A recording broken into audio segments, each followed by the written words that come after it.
노홍철 장윤정 커플이 공식 연인 관계를 정리했습니다. 두 사람은 지난해 5월부터 정식 연인 관계를 선언해 대중들을 깜짝 놀라게 한 만큼 이별 또한 큰 충격입니다. 연예인 커플 중 두 사람은 가장 센세이셔널한 커플이었습니다.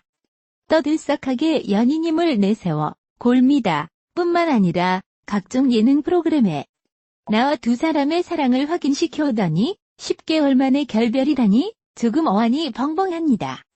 연예인들이 서로 사귀는 것이야 개인의 자유지만 노홍철 장윤정 커플은 대중들에게 씁쓸한 결별이 되고 말았습니다. 노홍철 장윤정 공식 커플은 공개 당시 많은 사람들에게 화제를 불러일으켰습니다. 사실 두 사람이 공식적으로 사귄다고 했을 때 많은 사람들이 의아해했습니다. 방송에서 드러난 성격으로 봐서 도저히 어울릴 것 같지 않았기 때문입니다. 두 사람의 외적인 면으로 봐서 잘 어울리지 않는다는 반응부터 노홍철의 깔끔 결벽증과 장윤정의 털털함이 의외로 잘 어울릴 것이라는 반응 등 대중들의 관심은 뜨거웠습니다. 그러나 장윤정은 노홍철과 연인이 된 후 성격이 잘 맞는다고 하며 애정을 과시했습니다. 그런데 성격 차이로 헤어졌다는 것이 이상합니다. 방송에서 애정을 과시한 것은 뭐가 되나요? 이렇게 되면 골미다 프로도 신뢰에 문제가 생깁니다. 두 사람은 골미다 프로를 통해서 만났고 공식 연인이 된 후 골미다에서 그동안의 007 연애작전 비화를 소개했습니다. 공식 커플을 선언한 노홍철, 장윤정이 계속 출연하는 것이 문제로 지적되기도 했습니다. 골미다가 시청률을 의식해서 노홍철, 장윤정 커플의 사랑 이야기에 초점을 맞췄는데 당시 시청자들은 노장 커플의 러브스토리에 식상함을 느낄 정도였습니다. 장윤정이 실제 커플로 골미다를 떠났는데 결국 불명예스러운 하차로 기록되게 생겼습니다. 성격 차이는 누구와도 있는 것입니다. 선천적인 것이기 때문에 바꾸기 힘들지만 서로 이해하고 절충하면서 사는 게 남녀관계입니다. 10개월이면 한창 서로를 알아가야 할 시기입니다. 겉모습만 보고 좋아했다가도 속마음을 하나씩 알게 되면서 실망할 수도 있습니다.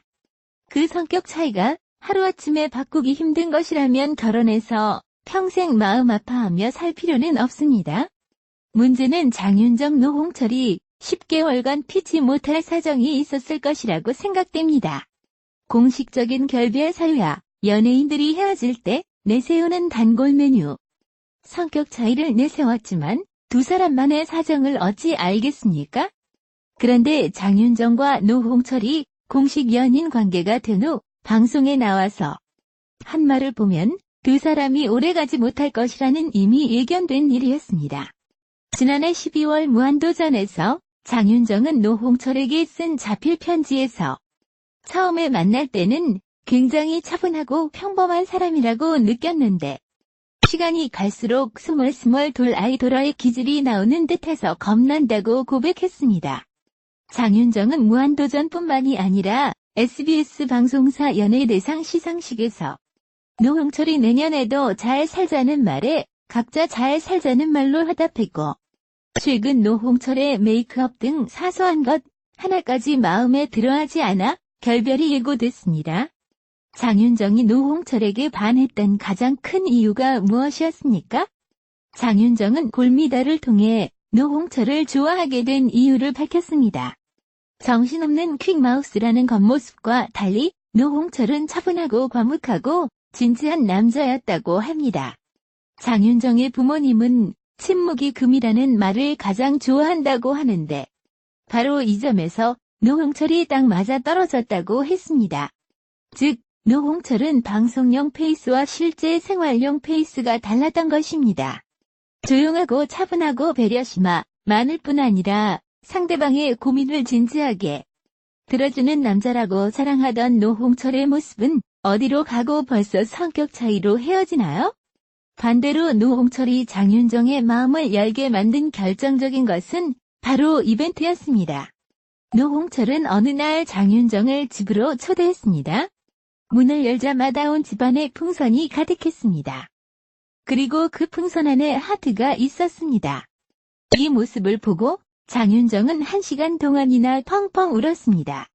노홍철이 이벤트 업체에 부탁해서 준비한 것이었습니다.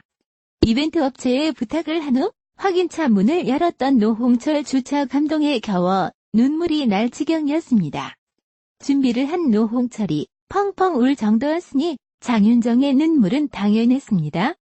노홍철의 진정성이 장윤정에게 전달이 되었고 그 마음을 장윤정이 받아들이게 되었습니다. 노홍철은 기회 있을 때마다 장윤정에게 너만 알고 있어라. 나 진짜로 괜찮은 남자다. 그리고 널 좋아한다는 걸 꼭 너만 알고 있어야 하며 끊임없이 장윤정을 향해 큐피트의 화살을 날려왔습니다.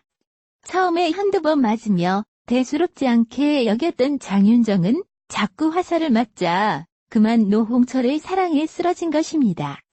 2년 동안 장윤정을 좋아해서 일편단심 그녀의 마음을 사기 위해 노력해오던 노홍철의 순애보도 결별 후 산티나는 삼류 연애 소설이 되고 말았습니다.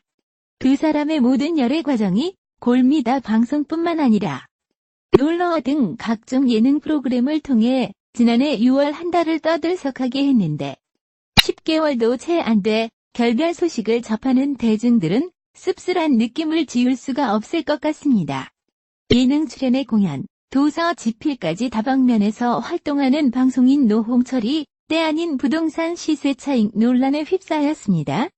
지난 2016년 용산구 해방촌에 오픈한 1인 책방 철든 책방 건물을 팔았다는 게 그 이유인데요.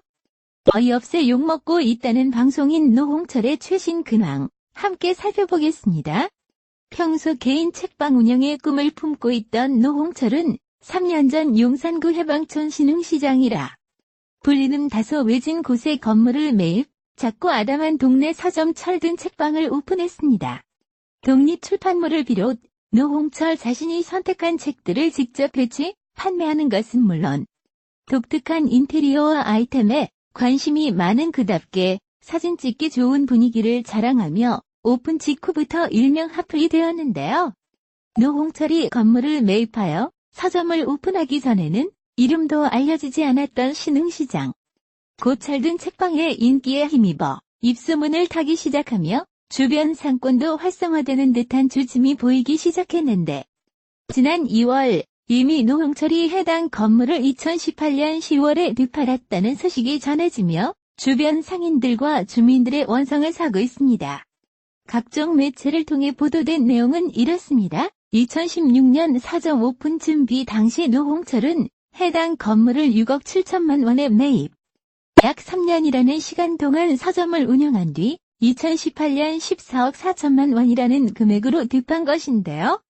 세금과 부대 비용을 제외한 수익률만 따지면 무려 114%에 달하는 금액으로 애당초 시세 차익을 노리고 건물을 매입한 뒤 빠르게 팔아버린 것 아니냐는 의혹이 제기되는 상황입니다. 실제 해당 지역에 거주하는 주민들은 책이 좋아서 책방을 열었다더니 결국 차익 남기려고 했던 거 아니냐? 주변 땅값 다 올려놓고 본인만 이득 보고 나가면 주민들은 어떡하냐 등의 격한 반응을 보이고 있습니다.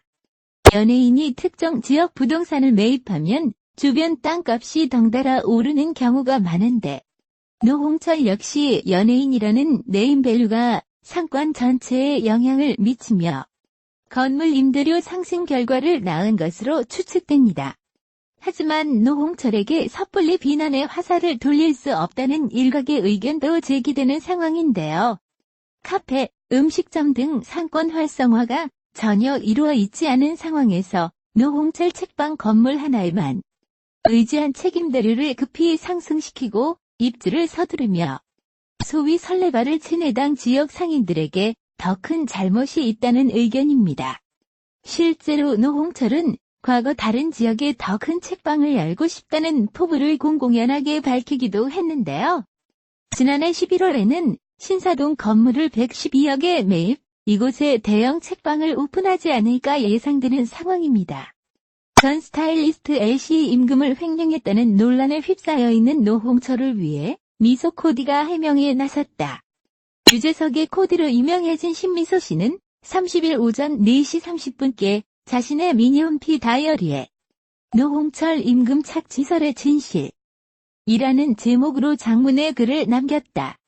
신 씨는 노 씨를 연예인이기 이전에 인간적으로 보기 드물게 착한 사람이라고 표현하며 말도 안 되는 사건이 유포된 후 점점 더 비틀어지고 어전되어 가는 데에 속상함과 안타까움에 이 글을 쓴다라고 전했다. 임금착지설과 관련해 신 씨는 1년 전 노홍철이 소속사에서 입금되는 170만원에서 50만원만 지급한다는 이야기를 전해들었다고 한다. 이에 신 씨는 초급 스타일리스트이고 매일 일하는 것도 아니며 의상 제작이나 협찬사를 뚫어 본인이 모든 것을 소화하는 것도 아닌데 급여를 170만원이나 책정할 리 없다라며 사실이 아님을 강력하게 주장했다. 당시 신 씨는 L씨의 푸념의 급여가 낮은 것 같으면 오빠랑 직접 얘기해보라고 충고했고 비어 L양은 좋아하면서 100만원으로 올려줬다고 말을 했다고 한다. 신 씨는 이어 서툴고 실수 많은 L양에 대해 노홍철은 현장에서 먹는 것부터 하나하나 신경 써주었고 개인적으로 가족들의 선물까지 해줬지만 급여가 작다는 푸념에 100만원으로 올려주고 통장 관리까지도 맡겼다고 주장했다.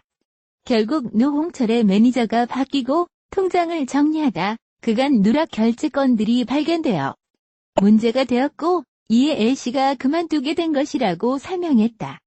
끝으로 신 씨는 연예인 노홍철을 욕하지 마세요. 저의 글이 서툴어 이해를 못하실지 모르지만 기사에 나온 말들은 사실이 아닙니다라고 노홍철을 두둔했다.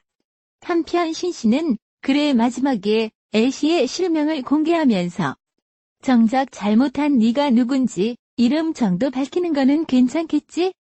죗값은 치르게 돼 있고 세상에 비밀은 없으며 진실은 언젠가는 밝혀지는 게 이치이다고 L씨에게 경고를 보냈다. 노홍철이 공식 석상에서 처음으로 자신의 음주운전과 관련해 사과를 했습니다. 여기에 무한도전과 관련된 이야기를 긍정적으로 밝히면서 새로운 이슈를 만들어냈습니다. 케이블 방송을 통해 복귀를 공식화한 이 자리에서 노홍철의 90도 인사는 끝이 아닌 새로운 논란을 시작하는 자리가 되었습니다. TVN의 예능인 내방의 품격에 출연하며 본격적인 시작을 알린 노홍철에게 이 자리는 중요했습니다. 그동안 침묵으로 일관하며 음주운전과 관련해 공식적인 발언을 하지 않았던 노홍철이라는 점에서 제작 발표 회장이지만 그에게 눈과 귀가 쏠린 것은 당연했기 때문입니다. 이 자리에 오기까지 걱정하고 고민했다. 생각을 하면 할수록 어떤 말로 사과를 드려도 제가 저지른 큰 잘못이 여러분들께 사과의 말로는 씻기지 않을 것이란 걸 너무나도 느꼈다. 사과의 말씀으로는 제 잘못을 씻을 수 없다는 걸 절실하게 느꼈다. 오늘 이 순간부터 방송과 방송 외적으로 실망감을 조금이나마 덜 수 있도록 최선을 다하고 열심히 하겠다. 다시 한번 진심으로 죄송하다. 내 방의 품격을 알리는 제작 발표의 장이었지만 많은 이들이 예상했듯 그 자리는 노홍철을 위한 자리였습니다. 프로그램에 대한 설명과 홍보의 장이 되어야 할 그곳은 이미 노홍철을 위한 장이 되어버렸습니다. 그는 90도로 고개를 숙인 채 정중한 사과를 했습니다. 이런 식의 사과를 하면서도 지난 시간 동안 왜 이런 자리를 만들어 공식 사과를 하지 않았는지 의문이 들 정도였습니다. 그런 점에서 노홍철의 공식 사과를 부정적으로 보는 이들이 많을 수밖에 없습니다. 사과라는 것도 시와 때가 존재한다는 점에서 너무 늦게 상관없는 자리에서 이루어진 사과가 되었기 때문입니다.